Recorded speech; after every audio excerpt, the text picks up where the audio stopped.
He was a restless soul, torn between ideals and passions, a man whose life was an endless journey in search of freedom. His heart was never content to simply watch the world. He felt the need to reshape it, to offer others the chance to live without fear, bound only by their own minds and hearts. He believed in a kind of liberty that was not loud, not forced, but quiet and personal, a freedom that existed as naturally as breathing. His ideas moved through him like fire, ideas about justice and equality that called to him, whispering about the dignity that every person should hold close. For him, freedom was not only the ability to think freely, but the right to live a life untouched by oppressive hands. He saw freedom not just in great halls of power, but in the daily lives of people, in the choices of individuals who wanted to own their lives and dreams. With his pen, he carved out visions of a world where liberty belonged to everyone. He saw a kind of freedom that would not only set people apart from the chains of oppression, but would bring them together in understanding. For him, true freedom was built on trust and respect, a quiet and resilient strength that held each person responsible for both their own life and the common good. His words moved like whispers through society, touching minds and hearts alike, calling to a deeper part of each person that longed to live without fear. But he knew that freedom had a delicate balance. Too much control, and it would suffocate. Too little, and it would slip into chaos. In his mind, freedom was not a wildfire but a steady flame, tended carefully, burning with quiet intensity. For him, freedom was not about grand battles or loud declarations.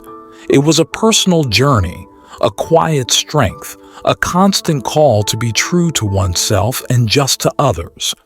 And in this belief, he lived and worked tirelessly, often facing isolation and opposition, but always driven by a vision of a world where each person could live with dignity and purpose.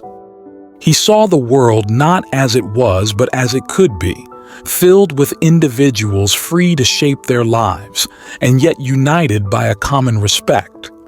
His dream was never easy, never simple, but it was beautiful, a vision of humanity at its best, and he spent his life chasing that vision, hoping to leave a world a little freer than he found it.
you.